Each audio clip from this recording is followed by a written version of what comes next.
यज्ञेंद्र नामदेव जी छतरपुर से। महाराज जी राधे राधे।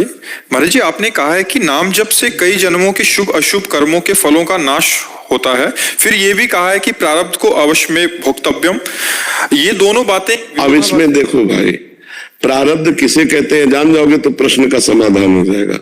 जो हमारे बहुत जन्मों के कर्म जमा है उनका नाम है संचित कर्म। उनमें से जो निकाल लिया गया, जैसे हमारे गोदाम में गेहूं जमा है उसमें से 5 किलो निकाल लिए और पिसा लिए और रसोई में ले आए, यह है प्रारब्ध।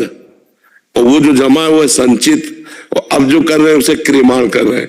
तो शरीर रचने के समय जो कर्म शुभ अशुभ से इसका हिसाब हो गया कि ये 5 वर्ष में ठोकर लगेगी, इतने में ये होगा, इतने में पूरा पहले से निश्चित हो चुका है। दुख और सुख 2 बातें, तो अब वो नहीं मिटाई जा सकती।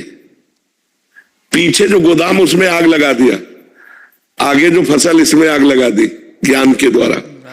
लेकिन जो शरीर बन के आया कि 35 वर्ष में किडनी फेल हो जाएगी, तो फेल हो गई। नई खेती भजन की आज की है, आज भजन कर रहे हैं, लेकिन पीछे जो हमने कर्म किया उसका फल पहले से निश्चित हो चुका है। और ये पूरा सब कर्मों का फल नहीं है, सब कर्म तो संचित कर्म है। वहां तो गोदाम लगा हुआ है कर्मों का, उसको भगवान जला देंगे। इसको भजन के द्वारा नष्ट करते हैं जो नया क्रियमाण है, और प्रारब्ध को भोग लेते हैं। आप समझ पा रहे हो? तो प्रारब्ध इसलिए बड़े बड़े संतों को भोगना पड़ता है। कि रामकृष्ण परमहंस जी के कैंसर था, बड़े बड़े संतों के शरीर में देखा जाता है, तो बोला फिर कौन सा कर्म है? जब सब कर्म नष्ट हो जाते हैं तो इनको स्वस्थ होना चाहिए। सब कर्म नष्ट हो जाएंगे, लेकिन प्रारब्ध जो बन चुका है वो भोगना पड़ेगा।